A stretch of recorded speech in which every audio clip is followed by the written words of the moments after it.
제1편에 이어서 부동산 소송에서 패소하는 핵심 이유 두 번째를 살펴보겠습니다. 두 번째 핵심 이유는 상대방의 무성의나 불친절, 이 문제와 상대방의 계약을 정확하게 제대로 이행하지 않았다는 채무 불이행 문제를 서로 구별해야 된다는 점입니다. 그런데 우리 인간들은 상대방의 무성으로 내 감정이 다쳤다, 상처를 받았다, 이런 경우에는 상대방이 나쁜 사람이다 라고 생각을 합니다.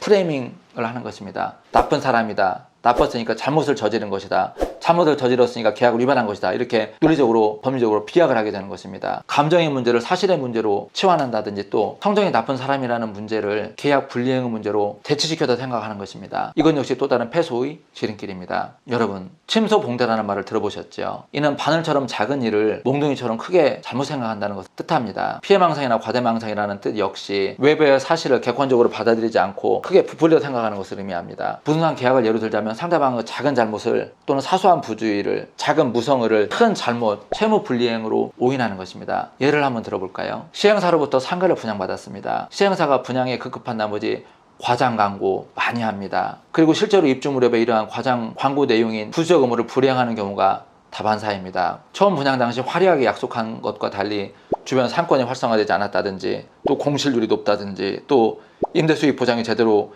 지켜지지 않는다든지 하는 경우가 너무나 많습니다. 소분양자는 그야말로 분기탱천하고 절망하고 노발대발합니다. 변호사무실로 바로 찾아오게 됩니다. 시행 분양하는 사람들은 사기꾼들이라고 격분합니다. 이런 상황에서 시행사가 계약을 불이행한 것이므로 계약을 바로 해지할 수 있을까요? 이 문제는 완전히 다른 문제입니다. 계약의 본질적인 내용이 아니라 부수적인 내용을 불이행한 경우에는 계약을 해지할 수가 없습니다. 해제 권한이 생기지 않는 것입니다. 그래서 본질적 의무, 부수적 의무, 이 두 가지를 구분하는 것이 필요합니다. 아주 냉정한 과정입니다. 구체적인 상가 분양 사례를 예를 들어보겠습니다. 어느 지역 상가를 5억 원에 분양받았습니다. 분양 당시에 시행사가 인근에 무슨 대학교 캠퍼스가 들어온다, 예정되어 있다, 또 상가 건물 옥상에 인라인 스케이트장을 설치해 주기로 했다, 또 옥상 정원에 테라스를 설치해 주기로 했다, 이런 광고들이 포함되어 있는 경우가 많습니다. 그런데 막상 2년 후에 입주 시점에서 보니까 인근에 대학교 캠퍼스가 들어오지 않았습니다. 인라인 스케이트장이나 옥상에 테라스가 설치되어 있지 않습니다. 그 사유만으로 바로 분양계약 해지할 수 있을까요? 저희 사무실에 오시는 대부분의 상담자들은 말씀하십니다. 처음 분양계약 당시에 이런 요소가 나한테는 정말 중요하고 본질적인 요소였고, 이 요소가 없었다면 나는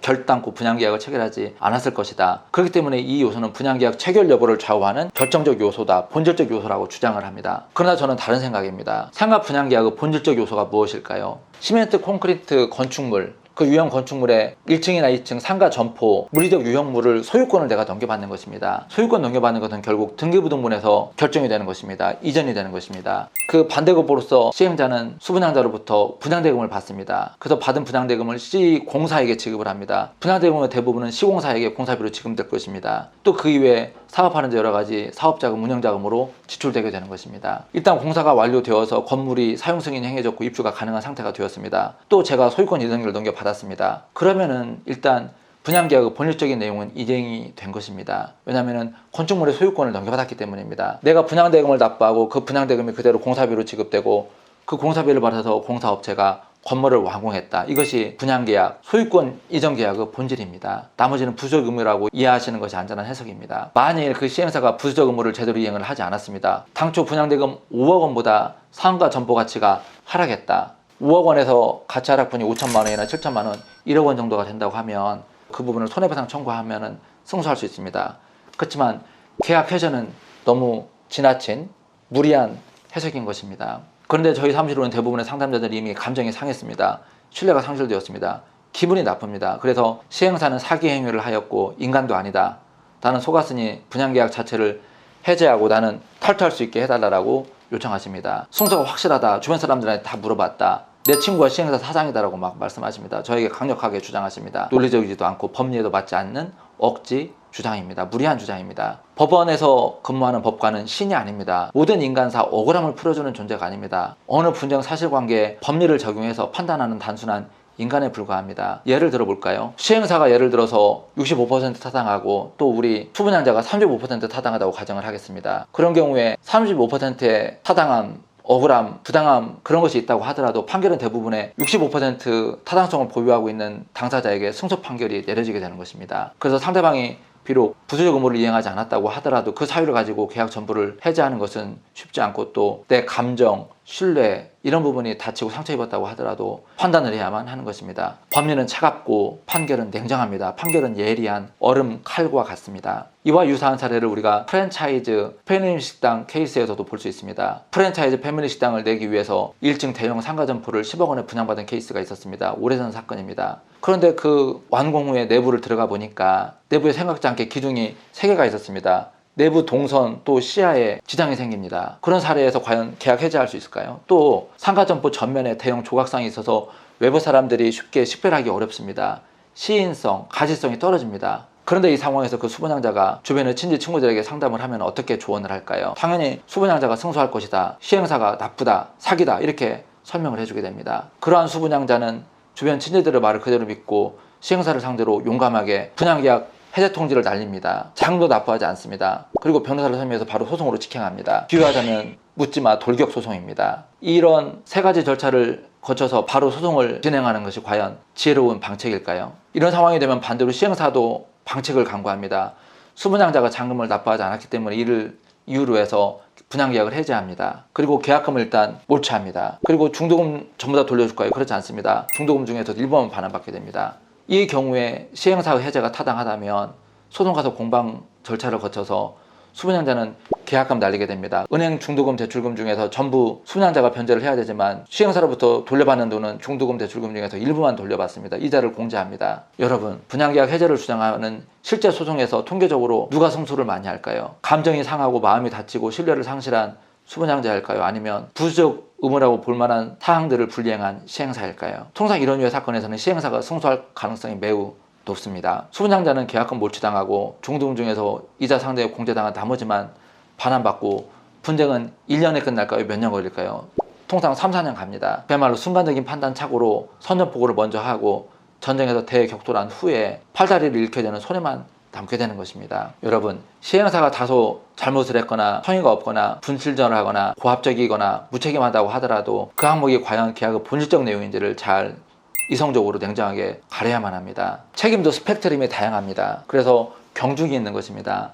상대방의 잘못에 대해서도 법원이 경중에 맞게 책임이 중한 것은 계약을 해제할 것입니다. 그렇지만 계약 해제가 타당하지 않은 경우, 책임이 경한 경우, 그런 경우에는 손해배상 금액으로 책임 조절을 해줍니다. 공평을 꾀하는 것이 바로 법원의 역할입니다. 그래서 소송을 제기하기 전에는 계약을 해제하는 것이 타당한지 아니면은 계약 관계는 해제하지 않고 그대로 두고 보다 안전책으로, 지혜책으로, 손해 금액으로 정산을 받는 것이 안전한지 심사숙고해야만 안전한 것입니다. 솔로몬과 같이 지혜로운 사람은 상대방의 입장과 카드를 파악하기 위해서 분쟁 상대방인 같은 시행사 업계에 근무하는 친구나 친지를 찾아가서 시행사 입장이나 논리, 카드를 먼저 물어보고 체크하는 그런 방책을 사용할 것입니다. 여러분, 감정도 잘 다루어야만 합니다. 감정 다루는 일이 극히 어렵습니다. 내 감정도 잘 객관화시켜서 보아야 될 뿐만 아니라 상대방의 입장, 감정, 기분 이런 것들도 체크를 해야만 합니다. 이를 비유하자면 운전 시에 빵빵거리다가 바로 차문 열고 내려서 멱살잡이 하는 것과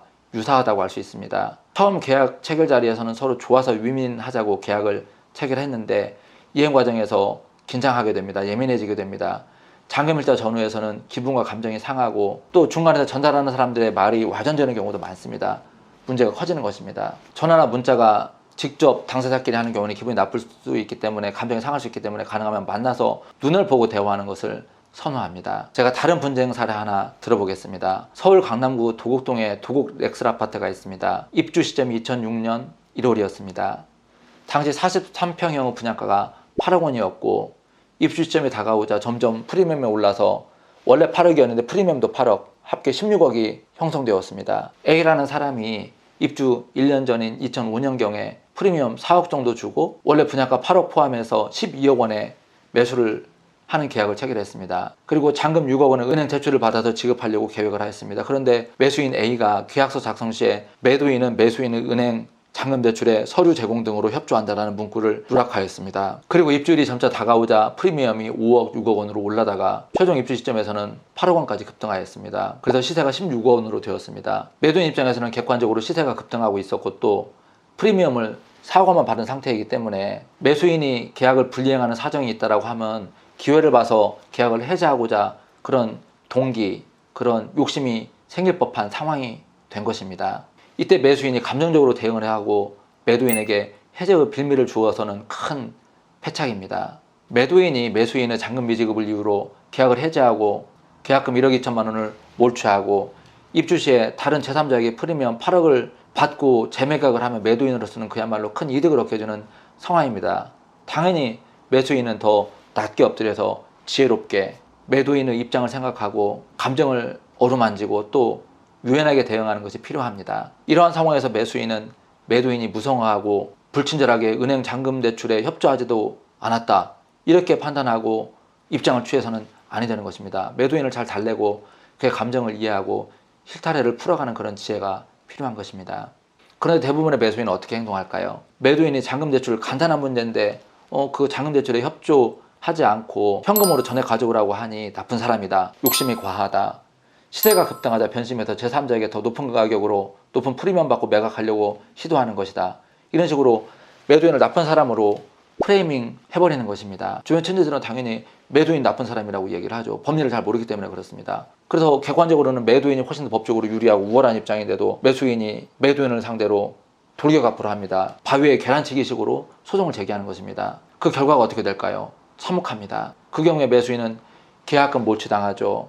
또 매도인은 소송비용 물어줘야죠. 더 큰 손해가 있습니다. 무엇일까요? 12억에 매수한 것이 결국 16억으로 올라가기 때문에 다른 물건 다 오를 때 상승 차익을 얻지 못하는 그런 손해를 보게 되는 것입니다. 이처럼 감정을 잘 다루고 상대방 입장도 역지사지해야 된다는 점은 특히 가족 간 분쟁에서 많이 두드러집니다. 가족 간 부동산 분쟁이라든지 상속 분쟁에서 감정 소모가 지나치게 많습니다. 과거하고 다르게 가족 간 분쟁, 형제자매 사이, 부모 자식 사이, 상속인들 사이, 또 종중과 종원들 사이에서 쟁송이 늘어나고 있습니다. 가족들은 상대방인 다른 가족에 대해서 기대 수준이 기본적으로 더 높습니다. 또 상대방의 어떤 말이나 행동에 대해서 내 감정에 대한 상처가 더 쉽게 생깁니다. 지혜로운 변호사, 지혜로운 사람들이라면 가족 친지 사이에서는 감정 상처가 더 심하게 크게 발생하기 때문에 작은 감정 문제가 소송으로 비화되지 않도록 잘 다독이고 어루만질 필요가 있다, 치유할 필요가 있다, 이런 거를 잘 아실 것입니다. 3년 4년 소송을 해서 가족 간의 시시비비 가린다고 과연 내가 승자가 될까요? 남는 성과가 무엇일까요? 상대방을 응징하고 법도를 정의를 가르쳐 주었다는 쾌감일까요? 제가 변호사 없이 당사자가 직접 소송을 수행한 사건의 1심 패소한 기록을 패소 후에 받아서 검토하는 경우가 안타까운 경우가 많습니다. 그 사건에서 승소하기 위해서는 핵심 요건 사실들을 정확히 특정하고 이를 입증할 증거를 제출하는 것이 필요합니다. 그런데 이런 핵심 사항, 핵심 쟁점 이외에 상대방이 얼마나 인간적으로 나쁜 사람인지, 나에게 얼마나 못된 막말과 모욕을 하였는지, 주변 친지들에게 얼마나 악행을 많이 하였는지, 나의 성우와 양보를 무시하고 뒤통수를 치는 배신 행위를 하는 사람이라는 등으로 도저히 참을 수 없는 사람이다, 인간적으로 인내의 한계를 느낀다, 이런 설명으로 5페이지, 10페이지 법률 서면을 써놓은 것을 보게 됩니다. 소송에서 아무런 쓸모가 없습니다. 법관은 상대방이 나쁜 사람인지 여부에 관심이 전혀 없는 것입니다. 재판은 상대방이 나쁜 사람인지 여부를 가리는 절차가 아닙니다. 상대방이 나쁜지 여부는 무관합니다. 재판은 계약 내용이 정확히 무엇인지, 누가 그 계약 내용을 제대로 이행을 하고 하지 않았는지, 이 두 가지가 핵심인 것입니다. 법관은 이 핵심 쟁점만을 보고 냉정하게 판단을 합니다. 도덕과 윤리 판단 장소가 아닌 것입니다. 상대방이 인간적으로 인격적으로 나쁜 성정의 사람이라고 할지라도 계약 이행에 잘못이 없다면 비록 영악하지만 그 상대방이 승소 판결을 받아낼 것입니다. 가져갈 것입니다. 나쁘다고 패소하고 착하다고 승소하는 것이 결코 아닙니다. 바로 그렇기 때문에 인간적인 면에 대해서 설명한다든지 호소한다든지 하는 것은 과감하게 삭제, 생략해야만 하는 것입니다. 여러분, 소송은 감정을 풀기 위한 수단이 아닌데 상담원은 많은 분들이 감정풀이 때문에 상담을 하고 또 소송을 의뢰하려고 하는 부분이 많습니다. 소송 절차, 재판 절차는 극도로 이성적이고 냉정하고 차가운 절차입니다. 내 감정, 상대방 감정을 다 조심스럽게 다뤄야 된다는 점에서 운전할 때 서로 조심하는 것과 유사한 것입니다. 감정은 휘발유처럼 금방 불이 붙습니다. 그래서 휘발성이 매우 강하기 때문에 전파력도 매우 강합니다. 조심해서 다루어야만 하는 것입니다. 이렇게 사람과 사람 사이의 감정, 또 심리의 움직임, 이런 부분에 조금만 더 신경을 쓴다면 현재 우리나라 법원에서 소송사건의 3분의 1이나 4분의 1 정도는 없어질 것으로 저는 예상하고 있습니다. 감정과 이성을 구분하고 또 본질과 부수사항을 반드시 구분해야만 합니다. 자, 이제 마무리 부분입니다. 결론 부분입니다. 저는 부동산 소송에서 패소하는 사람들의 핵심적인 이유 2가지 주제를 사례를 덧붙여서 설명드렸습니다. 첫 번째로 주변 친지 말 듣지 말고 제3자 입장에서 객관적으로 판단해야 한다. 사람들은 기본적으로 제3자 시각에서 객관적으로 사물을 보기 어렵고 같은 믿음을 가진 사람끼리 같은 견해를 가진 사람끼리 어울리고 싶어 합니다. 이러한 경향 때문에 분쟁은 초기에 주변 친지들, 주변 사람들에게 조언을 구하고 상담하더라도 기초 사실이 편향되게 전달되고 객관적 의견을 듣기가 이미 어려운 상태에 놓여있기 때문에 신중에 신중을 기하셔야만 하는 것입니다. 두 번째, 본질적 의무가 무엇인지 놓쳐서는 안 된다는 것입니다. 상대방이 부수적 의무를 위반했다든지 또 성의가 없다든지 불친절하다든지 무책임하다든지 나의 감정의 움직임, 상대방의 감정의 움직임을 체크하고 이것을 잘 어루만져야만 3년, 4년 후 불필요한 또 기나긴 소송과 전쟁 더해서 인생을 허비할 필요가 없게 되는 것입니다. 여러분들께서는 감정과 이성, 또 본질과 부수사항 잘 구별하셔서 소송에 함부로 들어갔다가 패소하는 일이 없으시기를 바라겠습니다. 지금까지 영상 시청해 주셔서 감사합니다. 이상 분쟁 발생 시에 가능하면 소송으로 들어가지 말고 그 전에 객관적 제3자 입장에서 신중하게 생각하고 또 감정과 이성을 잘 구분하시라고 조언드리는 김요한 변호사였습니다. 감사합니다.